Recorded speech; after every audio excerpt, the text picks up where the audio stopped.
welcome aboard. Well, we've got our usual mixed bag for you today. A little later we'll be visiting Marina Resort at beautiful Port Stephens and having a look at what they have to offer. We'll also, with the mango season and the fruit season in full swing, be taking another look at one of our most brilliant products in the family store, and that's the Nara food dehydrator, and giving you some idea of what it can do for you as far as preparing fruit and other foods by dehydrating them to preserve and to enhance the flavour. We'll also be taking a brief look at the Evans Head fly-in, which happened over the New Year's weekend, and showing you some airborne pictures of my ultralight, the Sparrow, in her final form. But first up, ever since the age of aviation dawned back at just after the turn of the century, there's been a dream on the part of the aviation industry of an aircraft in every garage, in other words, flying for the masses. Now, whether that dream will ever be realised is a moot point, because there are factors beyond simply owning and operating an aircraft which do exercise constraints on it. But it probably came a little closer recently with the introduction in Australia of a single-seat helicopter kit which has been developed over the last few years in America. Now, traditionally helicopters cost anything from $150,000 upwards. They are 2, 4 or 6 seaters, normally 2 or 4 seaters, and their purchase and operating costs are extremely high. It's also true to say that there's a fairly high degree of practice required in order to establish the skill levels necessary to fly a helicopter. But the Mini 500, which is imported by a firm at Boona in southeast Queensland, is a helicopter which does bring the ownership and operation of helicopters more within the reach of the average pilot and of the average person. It's a cute little thing. In fact, you could almost take it home and wrap it up in a blanket and pet it like a pet, because it really does have a wonderful atmosphere about it. It's extremely compact. And quite remarkably, one of the reasons that its price is so low, and its price, by the way, for a kit which takes about 50 or 60 hours to put together, is under $50,000, which is really quite remarkable, around about quarter to a third of the price of the next cheapest 2-seat helicopter. One of the reasons that the price is so low is because it's powered, unusually, by a 2-stroke aircraft engine. It's powered by a Rotax 582 of 67 horsepower. Again, most helicopters have a minimum of 150 horsepower, but it gives nothing away to its larger cousins as far as performance is concerned. In fact, the performance figures make very interesting reading. The aircraft will cruise at 75 miles per hour, at 75% power. Its maximum cruise speed is a very high 115 miles an hour. It'll climb at 1,100 feet a minute. Its service ceiling is 10,000 feet, and it will hover at 7,000 feet. Now, that makes it an extremely useful helicopter with an endurance of around about 3 hours. It's the sort of aircraft which would be eminently suitable for a property owner, a large property owner, to check lambs, fences, dams, that sort of thing, and also as a sort of an airborne equivalent of the water vehicles which are so popular nowadays and which have really created a huge craze. Now, the Mini 500 comes in kit form, as I said, and the structure is centred around an extremely strong, high-tensile steel tube truss structure, which carries the engine, which carries a sprag clutch, which drives through a tooth belt to a specially designed gearbox, which drives the main rotor and also the tail rotor. Now, that makes the helicopter extremely compact and very lightweight. The fuel tank is well fitted into the side of the pod, and that's all surrounded by a high-tech composite fiberglass structure, which makes a fuselage and all of the interior fittings very, very lightweight. And the aircraft looks very much like the Hughes 500, which is quite famous and very popular among full-size helicopter users. So this little aeroplane, as I said, does have a place in the marketplace. It's in the process of going through CAA certification. Its operations will be limited to a degree by the fact that it's a single-seater, but they will also be in a way enhanced by that as well, because you don't have the problems of having to have the extra horsepower to carry extra weight in the form of 1 or 2 passengers. And the aircraft will be extremely useful, as I said, for agricultural operations, for search and rescue missions, for all types of missions which require helicopter type operations, in other words, operations from a very tiny patch of ground as far as its takeoff and landing area is concerned. 3-hour endurance is very useful as far as range is concerned, and also its overall performance and speed, again, makes it an extremely viable and useful little helicopter. The Mini 500, if you want any more details, give us a call. The number comes up at the end of the program and I'll be happy to supply them. Now, each year for the last 5 years, the sporting aviation bodies, particularly the ultralight aviation bodies in southeast Queensland and northern New South Wales, have had Evans Head as a venue for a fly-in. Now, this is not an air show. It's a fly-in where aviation enthusiasts gather, bring their aircraft in, and generally have 3 or 4 days of great fun flying in quite a beautiful area. This year we had over 160 aircraft attended, everything from the tiniest of ultralights all the way up to warbirds and the amazing Antonov AN-2 Russian biplane, and also the Twin Pioneer, which took joy flights around the area for all of the 3 days. We had a number of warbirds turn up, including a couple of Guido Zoccoli's aircraft from Toowoomba in southeast Queensland, and generally everybody had a truly wonderful time. There were flying operations from dawn till dusk, and the general area, as I said, is a great place to enjoy all types of aviation. It has the great advantage of having a large number of flat areas. It's very safe to fly over, and of course you have the beauty of the ocean and the beach. Now, I took the Sparrow down in her trailer, put it together, and after 11 years of spare time effort and around about 3,500 hours, the Sparrow flew superbly well. In fact, I put almost 4 hours airborne on the airframe during the 3-day period. I had 1 or 2 other people fly it, and they pronounced it as being a very pleasant little aeroplane to fly. And it was a great pleasure for me to, after all that effort in designing and building the little aeroplane, to have the great pleasure of flying her for a significant period of time, being able to measure some of the numbers, and she has a very low stall speed and a very high cruise speed, which makes me very happy, makes it a safe aeroplane, and to enjoy the great pleasure of flying something that I'd spent a lot of time and effort in designing and building myself. Now, I wasn't alone in that, because there are a lot of other aircraft there which had been designed and built, or built from kits, by participants at the air show, and they had just as much fun as I did. The Evans Head, the great Eastern fly-in at Evans Head each year, really is a venue to attend if you have any interest in aviation. We'll be back right after this break.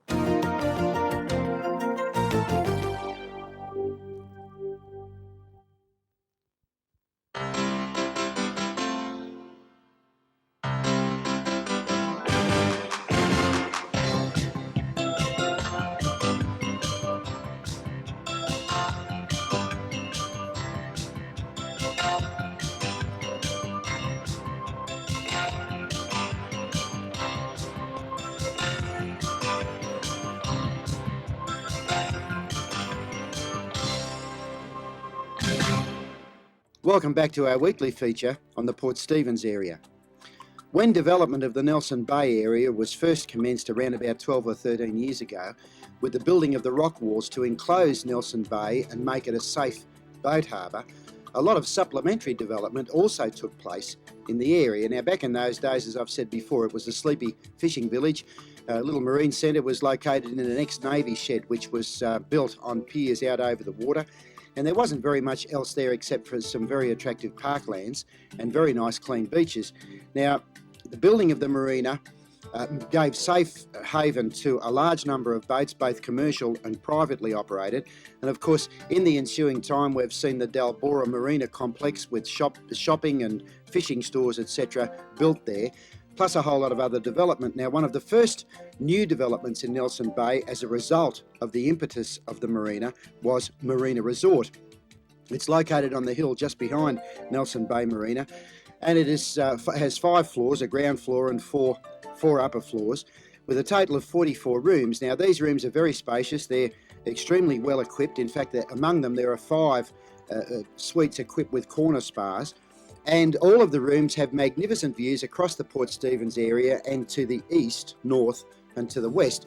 Now, the Marina Resort was recently acquired by Bob Westbury and his family, who have upgraded it quite considerably. And in fact, they've added conference facilities for up to 150 people, theatre style. And those conference facilities are well served by Marina Resort itself. They're located effectively underground, which makes it interesting, but they also have views outside, and they're convertible with various kinds of rooms to seat conference delegates in whatever style they require. Now, on the top floor of Marina Resort is Ketcher's Restaurant, which follows the modern trend of being cosmopolitan, Australian general restaurant, and taking account of the fact that we have a diversity of people in our population and they have a diversity of tastes as far as food is concerned. They serve steak, seafood and pasta, so you can pretty well get any type of meal you want there. The meals are of excellent quality and very reasonably priced, and again, the restaurant offers superb views both day and night out across Port Stephens itself. Now, Marina Resort, as I said, is to 4-star standard. Tariffs range from $68 in the off-season on upwards, so it's very reasonable to stay there. And I found that during our brief stay there, the Westburys and all of the staff were extremely hospitable and made our stay very enjoyable. There's a large swimming pool, which of course makes swimming very pleasant, and the major feature of Westbury's Marina Resort is the fact that it offers views that are unmatched by any other accommodation house in the Port Stephens area. And join us next week for more in our ongoing series on Port Stephens. A couple of weeks ago we showed you the Ocean Talk boat stabilisers. Now, this is a brilliantly conceived and designed Australian system for reducing the amount of roll which is experienced by boats in sloppy and in offshore conditions, and they're perfect for fishing boats. They're very simply designed, and all of these good ideas generally are basically simple, and they comprise a set of arms which swing out on either side of the boat, tripod type arms to make them stable, and from those on ropes with lead weights on the bottom drop a cast aluminium cone-shaped grill with a rubber valve in it. Now, they act exactly like shock absorbers on your car, or dampers on your car, and they greatly reduce the amount of roll that the boat experiences. Now, just for a quick update, Ocean Talk make a stock range of 4 different sizes, from boats from small tinnies all the way up to about 30 or 35 footers, and Ocean Talks can also be made for larger size boats. In fact, a set is currently being manufactured for a boat which is around about 40 metres long. The ones that you see here sitting on the wharf, by the way, don't have the rubber valves in them, to give you some idea of the various sizes. Now, they can also be used suspended from the bowsprit of a yacht or a large boat to reduce the amount of pitching that is experienced by the boat, and the arms, without the drop weights on them and the stabilisers on them, make ideal trolling arms when you're moving along and fishing. So that gives you an extra ability to get your lures, your troll lures or baits, well out from the side of the boat. Now, as I said, they're fully patented in Australia. We have them in Conroy's family store, and they're very reasonably priced, and they certainly are a remarkable addition for anybody who suffers excessive rolling for any reason, whether it's because of the basic design of the boat or the waters in which they operate. It greatly reduces the amount of movement experienced by the boat. We'll be back right after this break.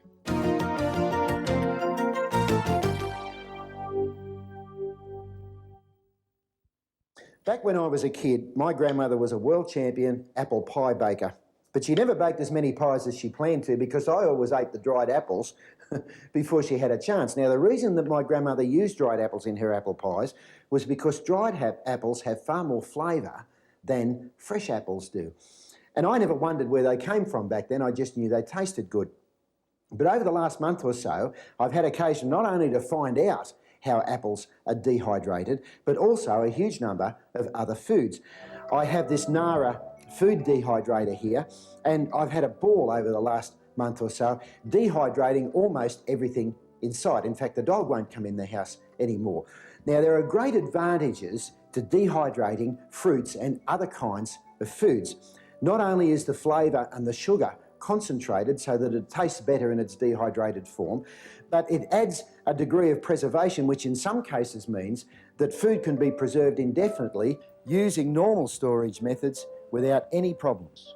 That in turn means that if you have to go away, if you're going away camping, if you're going away on your boat, you can take fresh food with you, food which has exactly the same nutrient value as it was when it was fresh, but you can take it away without having to worry about freezing it or packing it. In the case of foods which spoil easily and rapidly, such as bananas, no more problems with spoilt bananas. You dehydrate them when they're fresh and they stay fresh virtually indefinitely. Same with mangoes. Mangoes are absolutely delicious dehydrated because the sugar and the flavour is concentrated.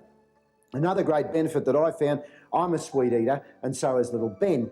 And I found that for the last month, rather than eating chocolates and lollies, Ben and I are eating dehydrated fruit. And of course there are nutrient values available there as well. Now, there are techniques to dehydrating a huge range of foods, everything from oranges through to herrings, prawns, lobsters, and that sort of thing. And when you get one of these machines, you find that you become interested in these things because it opens up an enormous new area of cooking and of taste experimentation. You find yourself looking at things, wondering how they're going to taste dehydrated, and then you put it in the unit and you dehydrate it. Now, it's most unusual in this day and age to find a product which is of extremely high quality, very useful, and is entirely Australian made by an Australian owned company, but that is exactly what the Nara is. It's made on what amounts to a small production run cottage industry basis, so each unit is totally hand assembled. They're extremely high quality, they use long lasting high quality materials. The electrics are relatively simple and have been sourced so that they give maximum reliability. This really is a quality product, and it's nice to see this sort of product being made in Australia. Now, there are a variety of dehydrators on the market. Most of them use a sort of a carousel principle with the air blowing up from underneath. The designers of the Nara have gone away from that principle and set it up so that the dryer unit is in the back, the air intakes are at the back, and the air blows horizontally through the unit, through these shelves, which are made out of a mesh material. Now, that gives you a number of benefits. Firstly, if you have food in there which dries at varying rates, you can pull the appropriate tray out when it's finished without disturbing the other ones, which is great. In some of the other units, you have to unpack the whole thing to get at the lower trays. The other aspect of it is, with the air blowing horizontally like that, the flavours of the foods aren't mixed. In the case of the vertical ones, the flavours of the foods that are on the bottom are actually carried up through the unit by the warm air, and they mix with the ones on top, which tends to give you a flavour mix, and you lose the tastiness of the food. So it's been very well thought out, very well engineered, and beautifully put together. Now, as most of you are aware, we're in the process of establishing a television home shopping organisation called Conroy's Family Home Shopping Store. And one of the basic philosophies of the store is that we go back to the traditional values that are so important to Australia. And one of our philosophies is that we source Australian designed and manufactured products absolutely wherever possible, and the Nara fits in perfectly. It's extremely useful and provides a service for many, many years to come. A week or so ago, we introduced our family pack of sunglasses. Now, these glasses are a set that we've had made as a result of experience with marketing sunglasses over the last couple of years, and the fact that the ones that were on the market don't necessarily suit everybody as far as style is concerned. So we went to the manufacturer and we've had a set of family sunglasses made to our particular specifications. Now, the frames are of better quality than you will normally find. The lenses are 100% UVA and UVB filtering. They also filter all of the blue light, and they're made out of an extremely high-grade plastic lens material. Now, the frames themselves are extremely durable, as are the lenses. You can clean and clean and clean and clean them. You'll have absolutely no problems with them. And they are absolutely superb to wear, particularly if it's glary. Let's hear what these people had to say about them. They're blue blockers. Oh, terrific. Well, they suit you. Do they? Don't they? Oh, yeah. Wow, I like the colour. You do? Yeah, the colour's nice. Sir, I'm sorry to take your time, but I notice you're wearing sunglasses there. I wonder if you would put these on and give me your impressions of them. If you take yours off and put those on for me. Sure, not a problem. What do you think? Crikeys. Geez, they're unreal. They suit you. Now, what about glare? They're designed to filter 100% of the ultraviolet and also to filter the glare. Have a look around, see if you can find something, the sun bouncing off something bright, and see if they filter the glare. There's no glare at all. Madam, I notice you're wearing sunglasses there. I wonder if you'd try those on for me. Sure. And tell me what you think of them. They've got a lanyard on there. Oh, wow. What do you think? Oh, isn't that great? Wonderful. Really good. I'm impressed. They're great. Oh, that's good. Very good, though. Yeah. Cuts out a lot of the glare. They're good. I wear them at work, so I work outdoors. All right. Yeah. Where do you get them? Okay, so it's clear that those people are as happy with the glasses as you will be when you wear them. Now, there are three styles. There's the men's style there, which is a Carrera style. There is the ladies' style, which suits just about any female face. And there is also the teenagers' style, which fits well in with the current teenagers' fad as far as sunglasses are concerned. As I said, they're extremely high quality. They're fully guaranteed. The men's and the women's come for $39.95 for the pair. We will not only include the teenagers free of cost, so that's 3 pairs for $39.95, but we'll also include a lanyard for each pair of sunglasses, as well as a soft pack for each pair of sunglasses. So the pack is 3 sunglasses, 3 lanyards and 3 soft packs for a total of $39.95 plus $8.50 postage and handling. We'll be back right after this break.